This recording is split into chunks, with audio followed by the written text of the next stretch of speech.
कि चाइना ऐसा करना चाहता है। शेयर बाजार का क्या होगा। नमस्कार दोस्तों, आप लोगों की बहुत पॉपुलर डिमांड के कारण कपिल जी आए हैं। इनको आप लास्ट ईयर हमारे पॉडकास्ट में देख चुके हैं।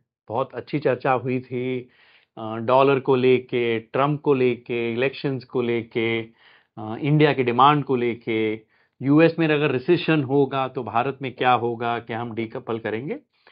और वो वीडियो काफी रोचक था और काफी पॉपुलर हुआ था, आप लोगों ने बहुत पसंद किया था। तो कपिल को मैंने कहा कि ये इतने चर्चित हो गए हैं, तो अब चूंकि ट्रम्प प्रेसिडेंट बन गए हैं, डॉलर का क्या होगा, हमारी इकोनॉमी का क्या होगा, अगर वो टैरिफ लगाएंगे इन्फ्लेशन का क्या होगा, शेयर बाजार का क्या होगा, ये बहुत सारे सवाल मेरे पास थे। तो आज बहुत सारे सवालों का जवाब कोशिश करेंगे कि इनसे हम पूछें। दार्शनिक हैं, इकोनॉमिस्ट हैं, स्ट्रैटेजिस्ट हैं और इंडिया की एक बहुत बड़ी फर्म में बहुत अच्छे ओहदे पे हैं। उस फर्म ने हमें बोला है कि उनका नाम यहां हम न डालें, इसलिए हम नहीं बता रहे। I just wanted to put it on record. तो कपिल, सबसे पहले elephant in the room as we say is president Trump. पिछली बार ट्रम्प आए थे तो दो ही टी हम देखते थे, ट्रम्प का ट्वीट। मैं रात को सोने के पहले ट्रम्प ने क्या ट्वीट किया, सुबह उठने के पहले ट्रम्प ने क्या ट्वीट किया। प्रिलिमिनरी बताएं आप कि आपको क्या लग रहा है, इस बार क्या फर्क होने वाला है। देखो, फर्म सेकंड टर्म में Trump is more experience compare to his first ठीक है, टर्म, ठीक है, राइट? ही हैड नो ठीक है। Experience in his previous term, कोई तजुर्बा नहीं था, कोई तजुर्बा नहीं था, and he is more clear what he wants. Okay. लेकिन जो जब सब चीजें ट्रम्प चाहते हैं, वो सब चीजें अचीव करना 4 साल के स्पैन में बहुत मुश्किल है मेरे हिसाब से, अच्छा। राइट? पहले तो ये है कि Trump is a symptom of underlying problem in US. कि ट्रम्प आए क्यों? ट्रम्प रिप्रेजेंट एंटी एस्टेब्लिशमेंट, पूरी पॉलिटिकल क्लास से डिफरेंट है। बिल्कुल है।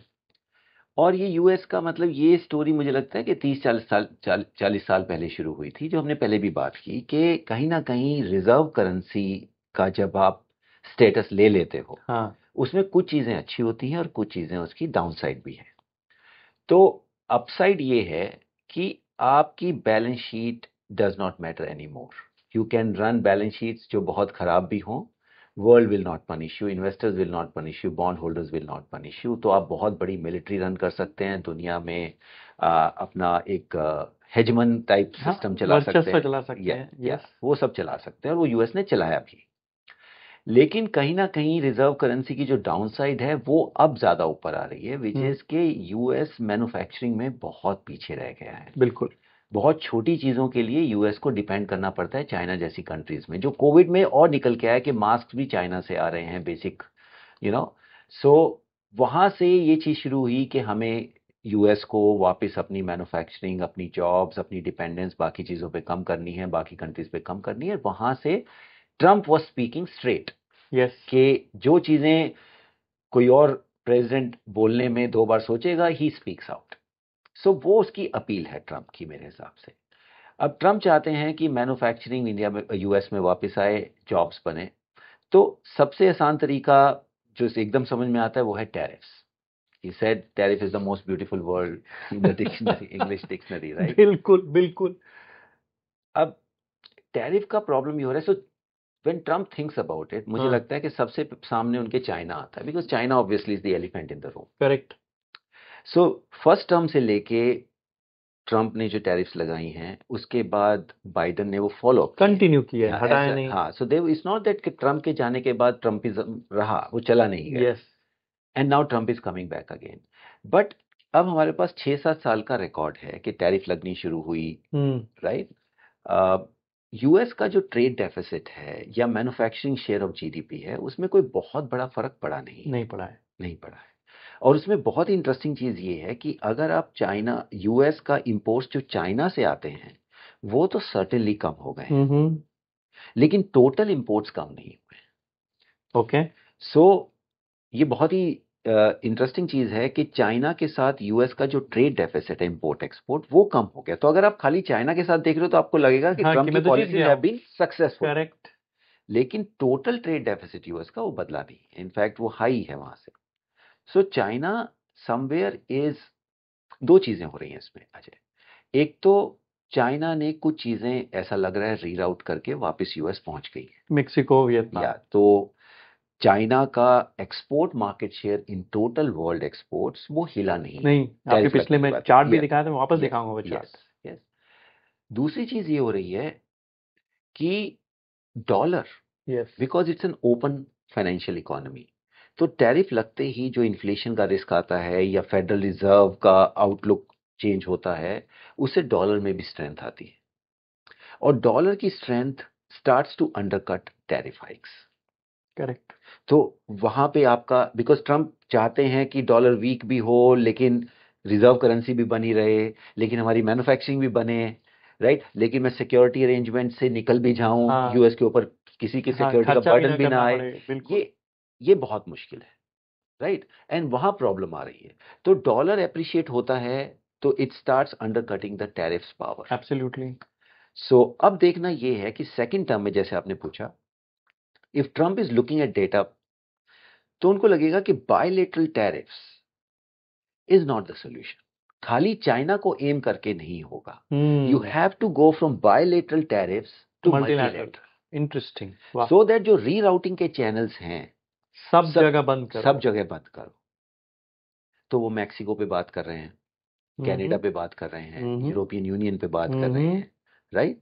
सो पहला रिस्क जो इमर्ज होता है कि bilateral trade tariffs become multilateral, and that's where if it Trump walks the talk on all this, 60% tariff China पे, 20-25% Mexico, Canada and all that, तो मल्टीलेटरल एक नेचर बनती चली जाएगी उसकी, एंड उसमें रिटेलिएशन का रिस्क बहुत बढ़ जाएगा। और अगर रिटेलिएशन का रिस्क बढ़ा तो ये ग्लोबल ट्रेड वॉर हो जाएगा पूरे प्रॉपर स्केल पे। सो इसका एक अच्छा एग्जाम्पल है 1929 स्मूथ हॉली, अगर आपने नाम सुना है। Smoot Hawley were two senators. 1929 में यूएस की इकोनॉमी ग्रेट डिप्रेशन में जाना शुरू करती है, किसी को पता नहीं है कि ग्रेट डिप्रेशन है, जस्ट स्लोज डाउन। ठीक है। सो स्मूथ हॉली टैरिफ बोलते हैं उनको, कि बिल पास हुआ कि बाकी कंट्रीज पे टैरिफ लगाते हैं to protect our industry. So US ने कई कंट्रीज पे टैरिफ लगाए टू प्रोटेक्ट दिस इंडस्ट्री, पर उन कंट्रीज ने वापिस यूनाइटेड स्टेट्स पे टैरिफ लगाए countervailing. Okay. So the trade war became multilateral. वो एक कंट्री के, दो कंट्रीज के बीच का नहीं रहा, इट बिकेम मल्टीलैटरल। तो उससे क्या हुआ, टैरिफ लग के क्या हुआ कि global trade started to slow down because nobody is trading with Yes, each other. yes. So global trade collapsed. Now when global trade collapsed, countries still need reserve currency, hard currency. वो dollar है, gold है, उस जमाने में gold है for example. वो लेने के लिए कंट्रीज ने सोचा कि ग्लोबल ट्रेड तो गिर रहा है, अगर हम अपनी करेंसी को गिरा दें, हाँ, तो हम उस गिरते हुए ट्रेड में भी थोड़ा सा मार्केट शेयर ले सकते हैं। So one of the reason why the slow down became a little more broad based in world level, जिसको आज ग्रेट डिप्रेशन भी बोल देते हैं, one of the reason, not the only one, not only one, is कि सब countries ने one after the other devaluation करना शुरू किया अगेंस्ट के। जैसे बैंक ऑफ इंग्लैंड ने पहला किया 1931 में, 32 में जापान ने किया, 33 में यूएस ने किया, उसके बाद France, Germany. So competitive tariffs के बाद competitive devaluation, so you back to square one अगर देखा जाए। अच्छा। So my point is that Trump 2.0 and Trump 1.0 में फर्क ये हो सकता है कि bilateral trade war turns into multilateral. Okay. And multilateral अगर टर्न हुआ तो उसके एक्सचेंज रेट की इंप्लीकेशंस, काउंटरवेलिंग ड्यूटीज, सो थोड़ा सा क्योटिक हो सकता है। In a time when US dollar is extremely strong. या अभी मैं पिछले 2-3 हफ्ते में जितने भी आर्टिकल्स पढ़ रहा हूँ, वॉल स्ट्रीट जर्नल में एक जर्मनी पे आया था कि इकोनॉमी स्लो डाउन हो रही है, अगर टैरिफ बढ़ते हैं और स्लो डाउन हो जाएगी, लेकिन वो रेट काट नहीं सकते। कोरिया में सेम, और आई एम श्योर जब भारत की बात करेंगे हमारी भी वही डायकोटोमी है। ठीक है, क्योंकि अगर टैरिफ का अल्टीमेटली बर्डन कंज्यूमर पे जाना, बिल्कुल आएगा, बिल्कुल और कंज्यूमर ऑलरेडी वीक है यूनाइटेड स्टेट्स को छोड़ के। Yes. पूरी दुनिया में पूरी कंज्यूमर, दुनिया, चाइना का exactly. कंज्यूमर वीक है, यूरोपियन कंज्यूमर वीक है, इंडिया भारत का का भी कंज्यूमर कंज्यूमर वीक है, बिल्कुल वीक है। हम है। तो अपने पोर्टफोलियो में देख रहे हैं। अब ये 3 बड़े कंज्यूमर्स हैं यूएस के बाहर, हाँ, चाइना, यूरोप, इंडिया। इंडिया ये तीनों सारे कमजोर हैं। हाँ, तो टैरिफ का बर्डन इनके ऊपर पास ऑन होगा तो ऑब्वियसली और स्लो डाउन बढ़ सकता है। सो मल्टीलेटरल का ये चैलेंज है। अब तो रिस्क ये हो रहा है, आई डोंट नो कितना बड़ा रिस्क है ये, बट अगर चाइना के सारे दरवाजे एक्सपोर्ट करने के बंद हो गए हाँ, तो it will retaliate. See the point कि China will not retaliate when its export starts to fall. आप सारे दरवाजे, सारे रूट्स पे टैरिफ लगा दो और उसके एक्सपोर्ट्स गिरने शुरू हो जाएं तो it will not sit on it's hands. जैसे फाइनेंशियल टाइम्स में आई थिंक 2-3 महीने पहले आर्टिकल था, with China threatened Spain that they will put yes, कि उनके एग्रीकल्चर एक्सपोर्ट जो स्पेन से चाइना में जाते हैं उन पे हम्म, टैरिफ लगा देगा China. And agriculture is a very politically sensitive issue in Europe. तो अब 12 कंट्रीज को मिलके 15 कंट्रीज को इकट्ठे पॉलिसीज बनानी है। It's a common trade zone. Yes, तो अगर आप डिवाइड कर दो कंट्रीज को तो मुश्किल होगा जर्मनी के लिए चाइना की इलेक्ट्रिक कार्स पे ड्यूटी लगाने में। चाइना 30% ग्लोबल मैन्युफैक्चरिंग का, इतना आसान नहीं होगा उसको रोकना। वो करेंसी डिवैल्यू कर सकता है, और वैसे भी करेंसी डिवैल्यू करने से पहले अगर डॉलर स्ट्रेंथ हो रहा है तो अपने आप ही उसका हाँ, करेंसी तो गिर वो रहा तो है, हो ही रहा है। तो वो नलीफाई कर रहा है साथ साथ टैरिफ्स को। देखा जाए तो ट्रेजरीज का इतना बड़ा होल्डर है चाइनीज। अगर these are not first choices of China, I am not suggesting कि चाइना ऐसा करना चाहता है। चाइना डिवैल्यूएशन शायद नहीं करना चाहता, चाहेगा। ट्रेजरीज बेचना नहीं चाहता, but if push comes to shove, उसको बहुत कॉर्नर कर दिया जाता है तो ऑब्वियसली वो भी रिएक्ट करेगा।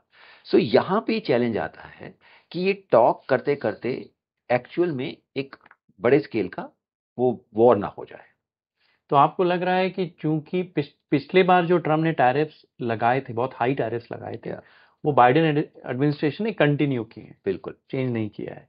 और दूसरा, दिस टाइम ट्रम्प जो कह रहा है और करने में आसानी नहीं होगी, क्योंकि इतनी सारी चीजें एट रिस्क हो जाती हैं। बिल्कुल बिल्कुल। और एक और मैं इस पे सवाल आपसे करना चाहूंगा कि अगर मैं ट्रेजरी रेट्स देखूं, या जब हम शुरू कर रहे थे मैक्रो, जितने मेरे दोस्त हैं जो देखते हैं वो कह रहे थे कि एक दो रेट कट अभी प्राइस्ड इन है। या सितंबर में आई थिंक 3.8 पे शायद या बॉटम किया था, ऑलमोस्ट 4.5 हो गया, या 4.76। अगर आप 10% ट्रैफिक भी टैरिफ भी चाइना पे लगाते हैं, 25% मेक्सिको और कनाडा पे लगाते हैं, या अमेरिकन गुड्स में कुछ तो स्टिकर शॉक आएगा, या कुछ तो, right? So inflation can only increase not decrease. या so rate cut is out of the question completely. हाँ, और वो मार्केट्स वो रेट हाई कर रही हैं, आप देखिए। यस, मैं उसी पे आ रहा या था।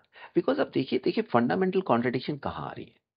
अगर हर इकोनॉमी के दो पार्ट्स हैं जी, एक है रियल इकोनॉमी, एक है financial economy. Hmm, So government is intervening, Trump administration, in the real economy, tariffs and other things. What is objective कि domestic scale बने, not yes, efficiency. Scale, Efficiency अगर होता तो चाइना का प्रोडक्ट ले लेना चाहिए। So scale है। अगर आपका दूसरी साइड फाइनेंशियल इकोनॉमी आपकी मार्केट बेस्ड है, उसको एफिशिएंसी चाहिए, स्केल उसको नहीं। स्केल चाहिए नहीं, हाँ एब्सोल्युटली, उसको आरओसी चाहिए, हाँ, उसको कैपेसिटी नहीं yes. चाहिए, एब्सोल्युटली। तो मार्केट्स फाइनेंशियल सेक्टर में डोमिनेट कर रही हैं, एफिशिएंसी ओवर स्केल। इकोनॉमी में गवर्नमेंट डोमिनेट करने की कोशिश कर रही है, scale over efficiency. Yes, and that's where the contradict, that's where they start to undercut. जब चाइना ने अपनी इंडस्ट्रियल पॉलिसी चलाई 1990s में to become the biggest manufacturer, they took control of real economy and financial economy yes, also. Low financial saving economy, rates yes forever. Yes. So financial economy मतलब capital markets भी और yes, banking system भी, कहाँ पे land करना है, किस rate पे यस, लैंड करना है। Yes, ROE was not the no, consideration, scale. Scale, and consumers were deprived of high rates, yes, तो लो उनको अपनी सेविंग रेट। सेविंग्स पे बहुत कम करेक्ट, इंटरेस्ट मिल रहा था। करेक्ट, उनको लेवरेज रोकी गई उनकी, ताकि यस, सेविंग उनकी बनी रहे। बनी रहे, करेक्ट, वो saving as a subsidy was given to the producer, producer को यस, फोर्स किया कि आप एक्सपोर्ट करो, इंफ्रास्ट्रक्चर साथ में बनाओ और एग्रीकल्चर से लोग निकालो। That was the correct, system. Yes, तो जो कैपिटल मार्केट्स डोमिनेटेड इकोनॉमी है उनमें ये प्रॉब्लम होती है कि when you start to run trade policy through tariffs and all, simultaneously financial economy starts to undercut that. Dollar बढ़ जाएगा, रेट्स बढ़ जाएंगे, तो हो गया, फिर वो नहीं हो पाएगा। सारे सी, अगर डॉलर भी बढ़ जाता है, रेट्स भी बढ़ जाते हैं, तो तो जो आपका पर्पस है टैरिफ बनाने का फेल हो जाता है। हाँ, वो आपका कंसिस्टेंटली अंडरकट आता है, तो वो आपको बेनिफिट दे ही नहीं पाती पॉलिसी, वो रेटरिक ही रह जाता है। सो ये सब कंट्रीज आप देखिए, मेरा ये मानना है कि पिछले 40-50 साल में जो भी बहुत इन्वेस्टर डोमिनेटेड इकोनॉमीज रही हैं, जहां पे ROE is sacrosanct, those countries have been deindustrialized by China, South Korea, and Japan in last 40-50 years. Well said. US, Yes. UK, Yes. Latin America. Yes. किसी भी एफिशिएंसी लाओ, Yeah. High return on capital, पैसे कम लगाऊंगा, ज्यादा पैसे बना ले, तो कहीं तो जाएगी। Yes. जो कि हमारा देश भी, मुझे लग रहा है कई बार हम भी आरओसी के पीछे जो Yes. पड़े हैं, ये प्रॉब्लम रही है। तो उसमें क्या, हमने एक चीज और भी देखी थी अजय, हाँ। कि क्या होता है कि अगर आप जैसे ट्रेड पॉलिसी रन कर रहे हो, स्केल बनाना चाहते हो economy, but investor dominated economy, corporates को जो भी आप सब्सिडी देने की कोशिश करते हो, कई बार that recycles into market cap rather than coming back into the economy. Suppose आप टैक्स कट देते हो, राइट, बिकॉज आप बहुत बड़ा स्केल बनाते हो इन कंट्रीज में M&A करके रादर देन फ्रेश केपेक्स करके, because it gives you profit margins, it gives you pricing power, right, labour cost कम हो जाता है। सो आपकी जो मार्केट कैप में उसका जो आता है वो बहुत जोर से बहुत ज्यादा आता है, करेक्ट, बट इकोनॉमी में रोटेट नहीं होता। So there is a leakage of all the subsidies sometimes which you give to the corporate sector in a very investor and ROE focused managements and investors dominated economy. वो market cap to GDP तो बढ़ता है, but capex to GDP और exports to GDP और manufacturing to GDP वो scale up नहीं हो सकता, और GDP itself वो और उसकी distribution भी बहुत unequal होती है, because asset owners versus labor. So ये problems आती है। So Trump is trying to achieve something by saying that tariff is the only, मतलब it's a tool which will solve all the problems, वो होगा नहीं। देखो, ये ट्रम्प, टैरिफ और डॉलर तीनों कनेक्टेड हैं, और इन तीनों से पूरी दुनिया कनेक्टेड। यस। डॉलर पे क्या थॉट्स है आपकी, वो बताइए। सो डॉलर पे मुझे लगता है एक तो जो टैरिफ वाली चीज है वो ओवरहैंग है, but I think there is something else also is going on, which is कि अगर आप हिस्टोरिकली देखो, जैसे हमने अभी बात की कि यूएस का कंज्यूमर स्ट्रांग है, बट बाकी सारे वर्ल्ड का consumer is weak, very weak, correct. So there is a K shape kind of, let's just call it at the global level, right, US ऊपर, हम नीचे, राइट। अब जब तक फेड अब नॉर्मली क्या होता है कि जब यूएस कंज्यूमर स्ट्रांग होता है तो टिपिकली इमर्जिंग मार्केट को बेनिफिट एक्सपोर्ट्स का आना चाहिए। So the source of dollars come through exports, yes, right, वो आ नहीं रहा है। इमर्जिंग मार्केट के exports, manufactured goods exports are very weak, single digit 5 से 10% की रेंज में है, विच इज हिस्ट्री में आप बहुत एपिसोड्स नहीं मिलेंगे जहां पे हम ये बोल रहे हैं कि US consumer is resilient, strong, but emerging market को एक्सपोर्ट्स नहीं मिल रहे हैं। ये बहुत फ्रीक्वेंट होता नहीं है, right? Typically, US consumer is a tide which lifts all the boats. It's such a large engine of the world. इस बार नहीं हो रहा है, and I'll explain to you in a minute क्यों नहीं हो रहा है। अच्छा, उधर से फेड यूएस कंज्यूमर को देख रहा है, ठीक है, बोल रहा है कि तो पूरा स्ट्रांग है, ठीक है, अनएम्प्लॉयमेंट रेट लो है, ठीक है, इन्फ्लेशन स्टिकी है जैसे आपने कहा, तो मुझे रेट काटने की क्या जरूरत है। यस। अब इमर्जिंग मार्केट देख रही है कि यार या तो एक्सपोर्ट भी नहीं मिल रहे हैं, यस, और कैपिटल फ्लोज भी नहीं आ पा रहे हैं बिकॉज फेड रेट्स नहीं काट रहे। हाँ, तो इमर्जिंग मार्केट की डबल वैमी होगी, ना एक्सपोर्ट से डॉलर मिल रहा है, ना कैपिटल फ्लो से डॉलर मिल रहा है। This is creating dollar shortages in emerging markets. Dollar की शॉर्टेज हो गई है, नहीं तो क्या होता है कि एक ना एक विंडो, टिपिकली जैसे ही एक्सपोर्ट्स वीक होते हैं इमर्जिंग मार्केट के, फेड दूसरी विंडो खोल देता है कि मैं अगर रेट काट दूंगा तो कैपिटल मूव कर जाएगा, तो डॉलर की सप्लाई आ जाएगी। यस, वो स्ट्रेंज कॉम्बिनेशन में फंस गई है दुनिया, and a lot of it has to do with COVID related, the recovery from COVID. आज यूएस कंज्यूमर्स की स्ट्रांग होने के बावजूद एक्सपोर्ट्स इसलिए नहीं मिल रहे हैं इमर्जिंग मार्केट्स को, बिकॉज यूएस कंज्यूमर की पिछले 2 साल में इंक्रीमेंटल डिमांड सर्विसेज की तरफ शिफ्ट हो गई है। जो कोविड लॉकडाउन के टाइम में बहुत हैवीली गुड्स की तरफ, तो गुड्स की डिमांड बहुत प्रीपोन हो गई थी फ्यूचर से, बिकॉज सर्विसेज पे आप रेस्टोरेंट पे नहीं जा सकते, ट्रांसपोर्ट नहीं कर सकते, सिनेमा नहीं जा सकते, तो पेंट करा लो, टीवी खरीद लो, ये सारी तो आपको 2 साल में जो काम कराना था आपने आज करा लिया, वो आपने आज करा लिया। तो पिछले 2 साल से गुड्स की डिमांड कम हो गई है, सर्विसेज में शिफ्ट हो गई, और सर्विसेज नॉन ट्रेडेबल है। यस, इमर्जिंग मार्केट सर्विसेज थोड़ी एक्सपोर्ट नहीं कर सकता। तो यूएस कंज्यूमर की स्ट्रेंथ बनी हुई है, लेकिन इमर्जिंग मार्केट को एक्सपोर्ट्स नहीं मिल रहे हैं। उधर से फेड यूएस कंज्यूमर को देख रहा है तो रेट नहीं काट रहा है, तो इमर्जिंग मार्केट रेट नहीं काट पा रहे हैं। इसमें मैं एक और टिप्पणी करूंगा, इमर्जिंग मार्केट एक और दिक्कत क्या हुई मैं आपको बताऊं। अभी मैं एक थाईलैंड में किसी एनालिस्ट से बात कर रहा था, वो कह रहा था कि लोकल ऑटो मैन्युफैक्चरिंग की बहुत दिक्कत हो रही है एशिया में, क्योंकि चाइना ने इतनी एक्स्ट्रा गाड़ियां बना ली थी। यस, उन्होंने जो डंप किया अपनी गाड़ियां फिलीपींस में, मलेशिया में, वियतनाम में और थाईलैंड में, लोकल मैन्युफैक्चरिंग वो भी सफर हो रही है because of over production by China. क्योंकि पूरी दुनिया में अगर कैपेसिटी कहीं पे भी है वो चाइना ग्लोबलाइज, में। इसीलिए टैरिफ भी लग रही है, Yes, राइट, कि उसकी yes, कैपेसिटी को डीलिंक कर दो correct, अपनी डोमेस्टिक कैपेसिटी से, correct, राइट। correct.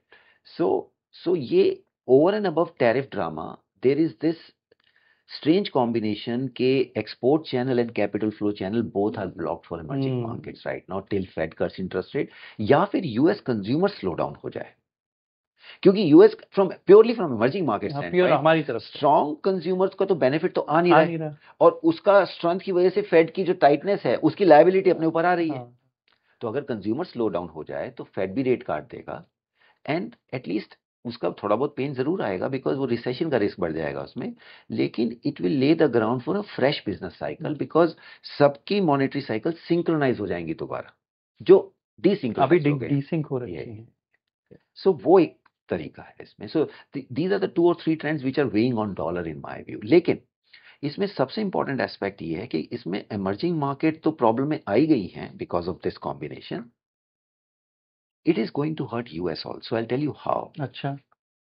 एक तो चलो टैरिफ्स को अनवाइंड कर रहा है डॉलर स्ट्रेंथ, तो आप बोल रहे हो टैरिफ लगा रहे हैं बट डॉलर उसको अनवाइंड करते जा रहा है, उसको अगर हम साइड में भी रखते हैं 1 मिनट के लिए, what is also happening is कि अगर डॉलर में स्ट्रेंथ है, इमर्जिंग मार्केट में डॉलर शॉर्टेज है, उनकी करेंसी गिरती है, तो सेंट्रल बैंक जो है वो इंटरवीन करता है ताकि करेंसी ज्यादा ना गिरे, तो वो डॉलर सप्लाई करना पड़ेगा उसके लिए। तो अपने रिजर्व्स जो बनाए हुए हैं आरबीआई ने या किसी भी सेंट्रल बैंक ने, वो अपने डॉलर सप्लाई करता है।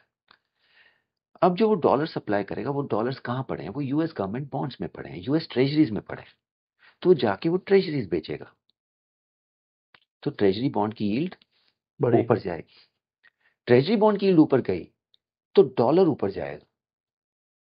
This we are calling a double train हो गया है, इधर से रेट्स करेंसी।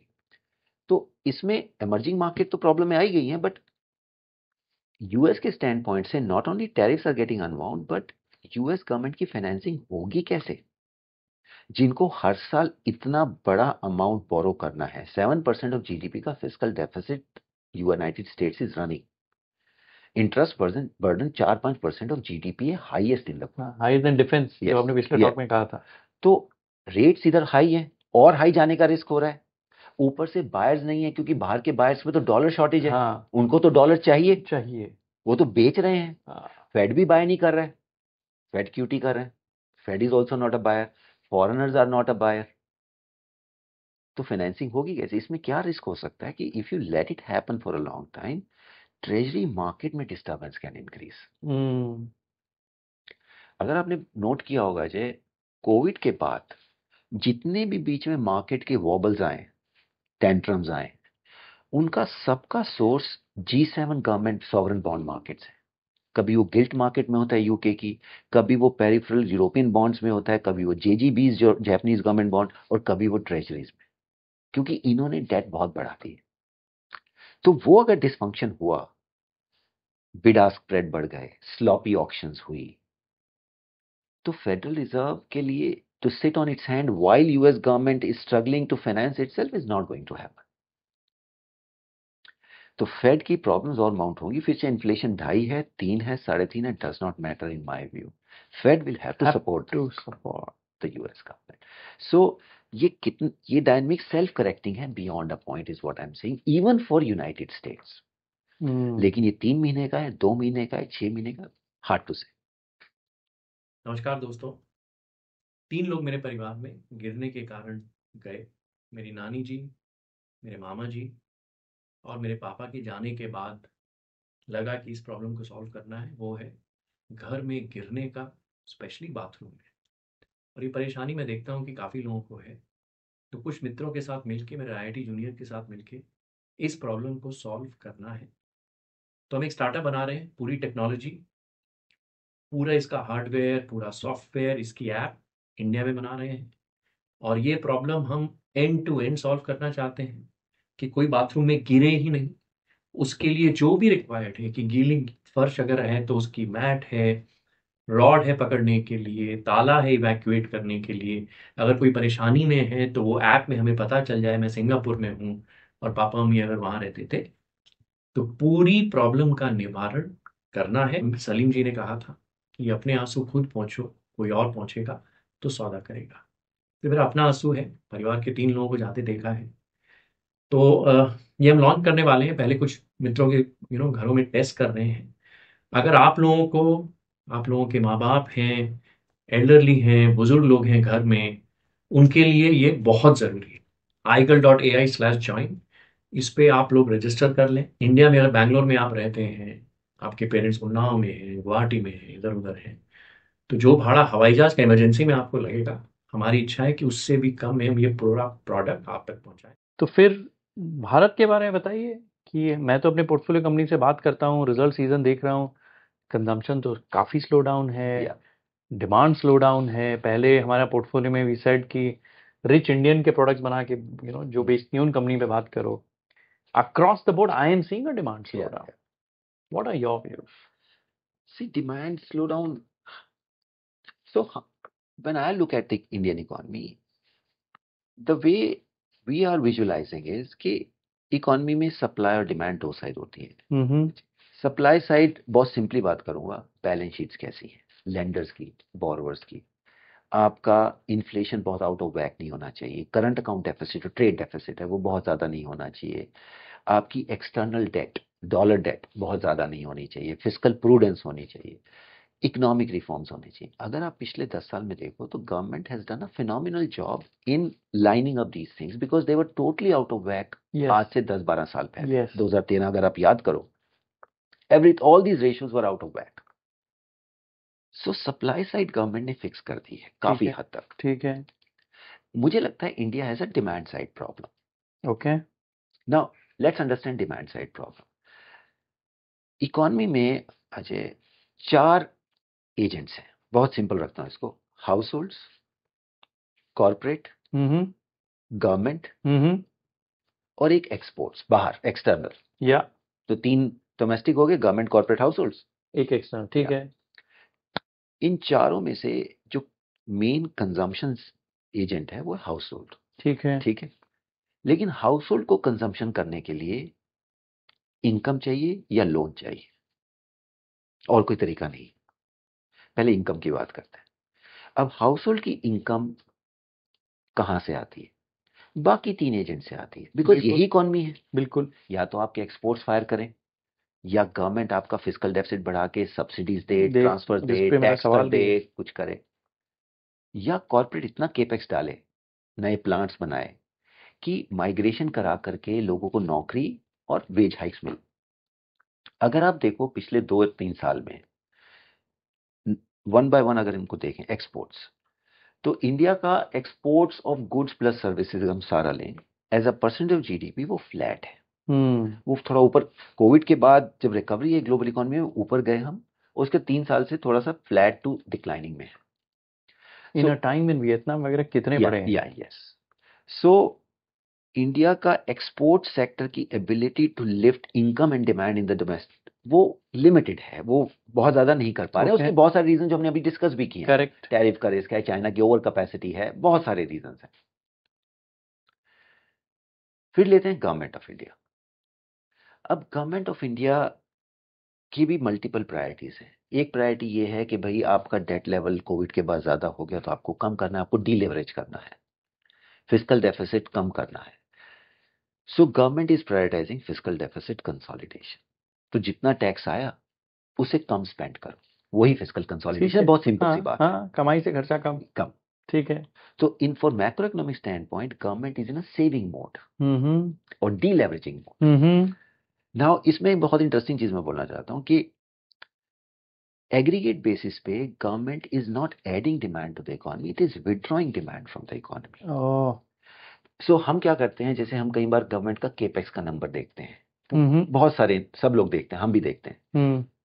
वो एक लाइन आइटम है जो हो सकता है 20% से ग्रो कर रहा हो या 15% से, जो कि खराब नंबर नहीं है, लेकिन उससे गवर्नमेंट इकोनॉमी में डिमांड डाल रही है नहीं डाल रही नहीं पता चलेगा। पता इससे चलेगा कि गवर्नमेंट ऑन टोटल बेसिस जितना इकोनॉमी से ले रही है टैक्स की फॉर्म में, उससे ज्यादा ज्यादा डाल कर रही रही है है कम? या कम डाल रही है, सिंपल है। तो अगर वो केपेक्स ज्यादा कर रही है तो कहीं और काट रही है, बिकॉज वो टैक्स से कम स्पेंड कर रही है, अच्छा। तभी फिस्कल मैथ कम हो रहा है। So government from macroeconomic standpoint is withdrawing demand from the economy. It is not able to support incomes of the household because government का fiscal consolidation is the priority. और उसके कुछ well intentioned reasons भी हैं कि क्यों करना चाहिए, but उसकी एक डाउन साइड भी है। बट यहाँ मेरा एक छोटा सा सवाल है कि पहले सरकार की एक पॉलिसी थी कि हम वेलफेयर की चीजें नहीं करेंगे, करेक्ट। लेकिन अगर आपको इलेक्शन जीतना है और अगर ऑपोजिशन कुछ प्रॉमिस कर रही है कि मैं इतने डायरेक्ट बेनिफिट Correct. ट्रांसफर कर दूंगा, तो पावर के लिए आपको वो करना पड़ेगा। बिल्कुल बिल्कुल, पैसे तो उतने ही हैं, पैसे उतने ही हैं। तो या तो आप डायरेक्ट बेनिफिट ट्रांसफर कर दीजिए, जो भी स्कीम ये है, टैक्स लाडली कर दो, बहना, ये जो भी, या केपेक्स कर लीजिए। आप दोनों चीज साथ नहीं कर सकते इवन एज अ सरकार, Yes. राइट? तो ये डाइकोटोमी है। We can argue till the birds math के कम साथ तो होम, कितना ही आर्ग्यू कर लोगे कितना आप। गणित है, गणित है। पैसे उतने ही हैं, हाँ। राइट? तो एक ये सवाल, एक्चुअली सवाल it's more of a rhetoric question Yes. कि we can't do much about it, but does this translate into ये जो आपने डिमांड की बात करी विद द हाउस होल्ड? नहीं, वो हो नहीं पाएगा। हाँ, क्यों? क्योंकि अगर हम वो सर्कल पूरा करें, हाँ, कॉर्पोरेट बचा है अभी, यस, एक्सपोर्ट्स न्यूट्रल है, हो गया, सरकार तो विड्रॉ कर रही है। अब कॉर्पोरेट, अगेन कॉर्पोरेट में भी ये कहूंगा कि the true test of whether corporate India is adding demand to the economy और withdrawing demand from the economy is कि उसके फ्री कैश फ्लोज एलिवेटेड हैं या ड्रॉप कर रहे हैं। ओके, तो जितना वो प्रॉफिट इकोनॉमी से ले रहा है, हाँ, उससे ज्यादा केपेक्स करेगा तो फ्री कैश फ्लो नीचे आएंगे, करेक्ट, और इकोनॉमी बिल्कुल गवर्नमेंट की तरह का लॉजिक समझ रहा हूँ, बिल्कुल समझ रहा हूँ। कॉर्पोरेट इंडिया के no matter what capex they are doing in what pockets they are doing, from macroeconomic standpoint the free cash flow is very elevated. Oh, now अब हो क्या गया, अब इनकी टॉप लाइन भी 8-9% growth है, single digit growth rate है। अब टॉप लाइन के बिना केपेक्स करोगे तो आरओई पे रिस्क आ सकता है, क्योंकि बाय चांस डिमांड नहीं आई तो आरओई गिरेगा, ऑपरेटिंग लेवरेज खराब होगी, मार्केट कैप गिरेगा। हाँ तो मार्केट, वो obviously that's not the focus at all. Yes, तो कॉर्पोरेट इंडिया भी अपना कहीं ना कहीं अपनी बैलेंस शीट संभाले बैठा है, अपने कैश फ्लोज ऊपर रखे हुए हैं, बिकॉज डिमांड की विजिबिलिटी उतनी ज्यादा है नहीं। तो exports, government and corporate India are either slow और डीलेवरेजिंग। नाउ अगर आपको कोई और इकोनॉमी में डेटा नहीं भी देखा है आपने, but you agree with me what I just said in absolutely, तो you and me should conclude that households have run into income problem, because income के एजेंट्स ये तीन हैं और ये स्लो पेस पे चल रहे हैं। कोई डीलेवरेज कर रहा है, कोई फ्री कैश फ्लो को एलिवेटेड रखा हुआ है, और कोई एक्सपोर्ट्स फॉर 100 रीजंस नहीं कर आर पा नॉट हैपनिंग। अब हाउसहोल्ड्स के पास जब इनकम प्रॉब्लम आती है, they are doing what they always do, loans. So households have been taking loans. Now, lenders के point of view से इंडिया के larger borrowers like Government of India and Corporate India are not interested in borrowing. और banks के पास all this while अच्छी balance sheets हैं, capital adequacy है, liquidity थी, बिल्कुल है, तो वो तो लैंड करना चाहेंगे। यस यस, सो बोरोवर एक ही खड़ा है, household. Household, so everybody moved into retail, credit card loans हो गए, पर्सनल लोन्स हो गए एंड ऑल दैट, जो 20-25% से ग्रो कर रहे थे। वो लोन आने के बाद भी बहुत ज्यादा डिमांड नहीं आ रही थी, वो एक अलग बात है, but reserve bank of India को चिंता हुई 2 क्वार्टर पहले कि ये लोन्स थोड़ा एक्सेस ना हो जाए, कल को क्रेडिट कॉस्ट ना आ जाए, एनपीएल्स ना आ जाए। तो आरबीआई ने रेगुलेटरी टाइटनिंग करनी शुरू की, जिससे कि अब कंजम्पशन लोन्स भी स्लो होने शुरू हो गए। तो 20-25% से जो ग्रो कर रहे थे, they started to slow down to more like mid teens और correct. So as we speak, ना तो एक्सपोर्ट सेक्टर में बहुत ज्यादा डिमांड आ रही है, गवर्नमेंट फिस्कल कंसोलिडेशन मोड में है, which is withdrawal of demand. Corporate India ऐसी डिमांड देके तो केपेक्स नहीं करेगी नहीं, और हाउसहोल्ड के लोन स्लो हो रहे हैं और इनकम भी स्लो है। तो चारों agents of the economy are weak. या एंड आई रिमेम्बर, जो आप एफसीएफ की बात कर रहे हैं, आप ही के कॉलीग प्रतीक से जो पिछला वो हुआ था, प्रतीक ने जो चार्ट दिखाए थे कि most industries except IT services and one more I think pharma, सब लेट साइकिल हाई मार्जिन पे हैं, जो आपने एफसीएफ की बात करी, right? So they not investing in capex और high margin at a time जब डिमांड स्लो डाउन हो रही है। So that is the reason for demand slow down. तो फिर कपिल बाहर कैसे निकले इससे? बाहर भी उन 4 एजेंट में से अगर आप 1 by 1 चलो, या तो एक्सपोर्ट्स चले, मुश्किल है। एक्सपोर्ट्स का एनवायरनमेंट इतना सर्टेन है नहीं कि आप किसी भी उससे कह सकते हो। देखो, एक्सपोर्ट्स चलने के लिए या तो चाइनीज कंज्यूमर रिवाइव हो, बिकॉज उससे 2 चीजें होंगी, एक तो वर्ल्ड लेवल पे डिमांड आएगी, एक चाइना अपना डंप करना गुड्स को बंद कर कम देगा। करेगा, हाँ। बंद करेगा। वो है Yes. Ideal rebalancing of the global economy, जिससे ट्रेड वॉर के रिस्क भी कम हो जाएंगे। Very it solves lot of problem. Very interesting. अब चाइना कर पा रहा है या करना नहीं चाह रहा है, ये कहना मुश्किल है। करने की कोशिश तो कर रहा है, बहुत कर रहा है, बहुत कर रहा है। But cash for clunkers programme Yes. किया कि आप पुरानी वॉशिंग मशीन बेच yes, दो, डाउन पेमेंट हाँ, कर दो, सब कुछ कर रहे हैं, लेकिन अभी तक एटलीस्ट ये जो कैश फॉर क्लंकर्स प्रोग्राम है इतना सक्सेसफुल अभी तक हुआ नहीं है। Yeah, वो कि बहुत पुरानी मिक्सी मुझे ले आओ, मैं नहीं देता हूँ, Yeah. पुरानी वॉशिंग मशीन ले आओ, नहीं देता हूँ, Yeah. पुरानी गाड़ी ले आओ, Yeah. It's still not working. Massive scale पे इनकम ट्रांसफर चाहिएगा from the government sector to the household sector, because households की बैलेंस शीट पे भी हो सकता है रियल एस्टेट क्राइसिस की वजह से households are not comfortable with their balance sheets, तो स्पेंडिंग मोड नहीं करेंगे। और ऐसे सिचुएशन में क्या होता है कि सेंट्रल बैंक लूजेस इफेक्टिवनेस जब आपकी डेट लेवल्स गले तक आ गई। So monetary tightening can harm the economy a lot. Monetary easing cannot stimulate the economy anymore. My God. Right? Because उसको बोलते हैं what do you call it, liquidity trap kind of a thing, where monetary policy loses all effectiveness to stimulate them, क्योंकि debt इतनी high हो गई। Stimulate करने का purpose ये होता है कि और लोन्स ले लो। हाँ, हाँ, बट जो हमने जापान में देखा पिछले 20-25 साल तक। यस, इवन यूएस में 2009 के बाद 0% इंटरेस्ट रेट में भी households were paying back debt. Just that वो डीलेवरेजिंग आसान हो जाती है 0% इंटरेस्ट रेट पे as opposed to 5% interest rate. वो फर्क है, प्रिंसिपल तो वापस कर पा रहा हूँ, इंटरेस्ट का बर्डन नहीं है। यस। सो चाइना का वो प्रॉब्लम है कि दूसरा आप ये समझिए कि चाइना का केपेक्स 45% के आसपास है, फॉर एग्जाम्पल 40%।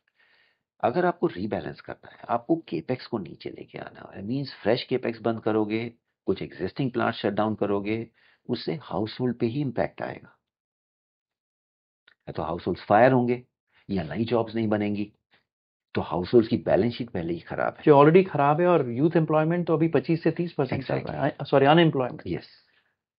तो चाइना ने बहुत सारी ग्रोथ फ्यूचर से बोरो करके बैठ गए हैं, they have already. Yes yes yes yes. तो अब उनको तो टाइम लगेगा। नाउ ऐसे सिस्टम्स जो हैं, इनमें एक्सटर्नल क्राइसिस नहीं आता, because these are system which are dependent on domestic saving. Correct, Japan जैसे था।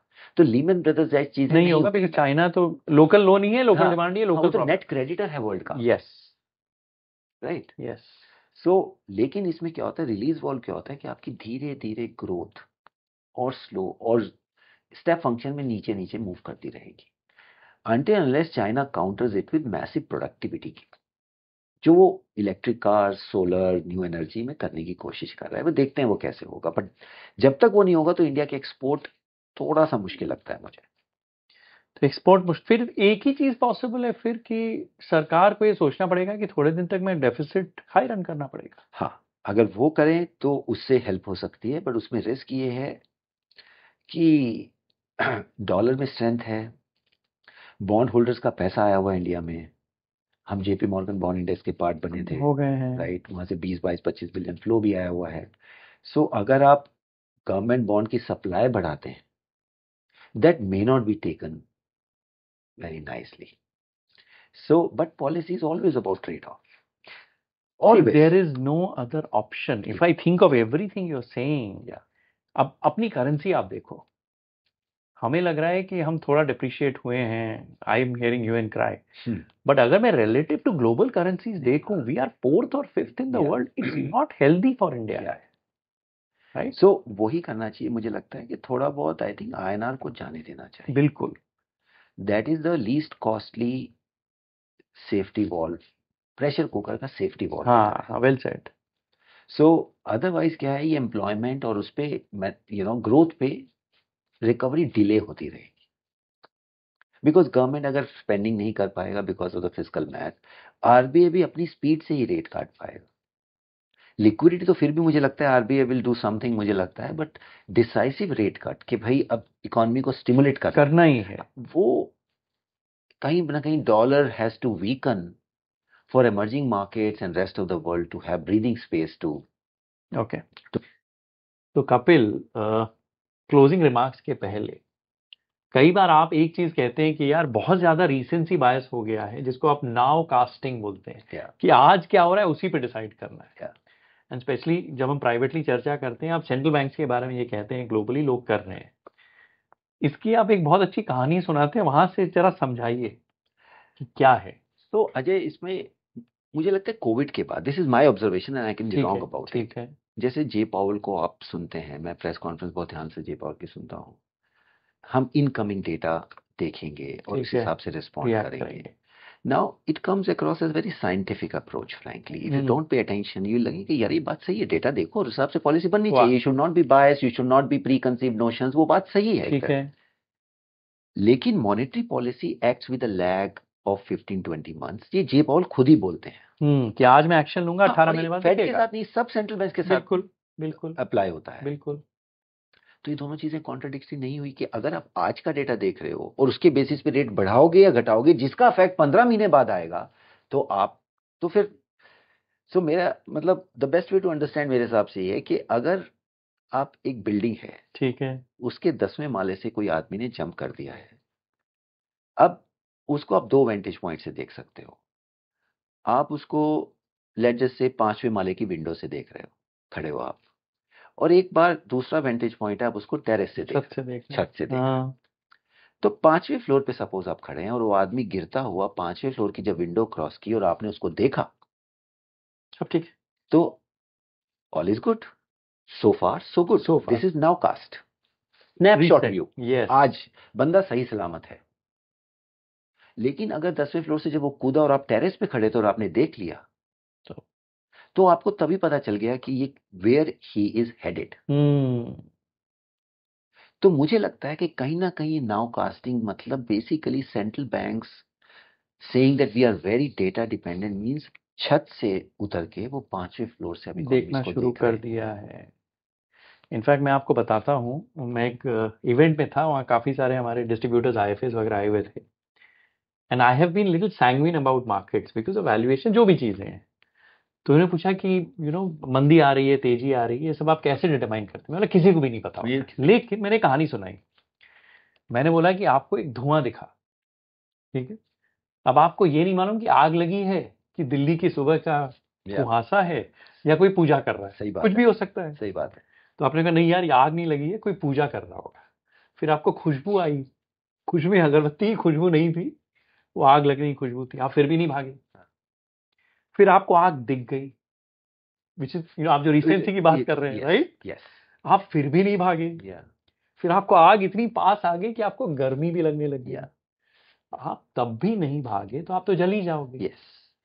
आप जिस तरह कह रहे हैं कि जो भी सेंट्रल बैंक है, चाहे आरबीआई हो, फेडरल रिजर्व हो, उनका काम है कि एटलीस्ट जब धुएं की खुशबू आ गई है तब रिएक्ट करो। At least central bank should not wait for so called heat की गर्मी लग रही है अब कुछ। करेक्ट। सो मुझे ये फंडामेंटल डिस्कनेक्ट दिखता है कि central bank comes and says कि मैं डेटा देख रहा हूँ इनकमिंग, कि अब अगले 2 महीने एनएफपी का डेटा अच्छा आएगा, नॉन फार्म पेरोल जॉब का डेटा अच्छा आएगा, नहीं आएगा, तो उसके हिसाब से मैं रेट काटूंगा या घटाऊंगा।